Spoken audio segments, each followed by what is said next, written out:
धाराशिवचे आमदार कैलास पाटील हे ऑपरेशन टायगरचा दुसरा भाग असल्याचा दावा मंत्री प्रताप सरनाईकांनी केलाय।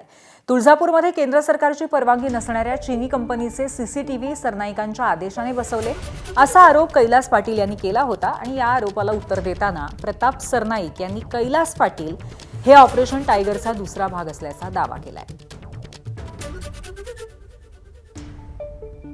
हा तुळजाभवानीचा प्रश्न, सुरक्षेचा प्रश्न हा प्रत्येकाचा भावनेचा, अस्मितेचा प्रश्न आहे।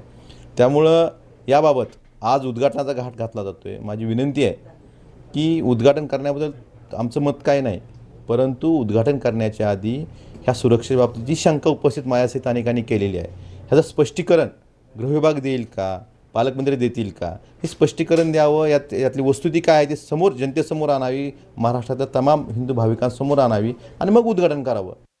आता बघा, कैलास पाटील विरोधी पक्षाचे ऑपरेशन टायगरचे दुसरे सदस्य असल्या कारणानं ते आता काही ना काही प्रसिद्धीच्या झोतासाठी असे आरोप प्रत्यारोप करतच राहतील।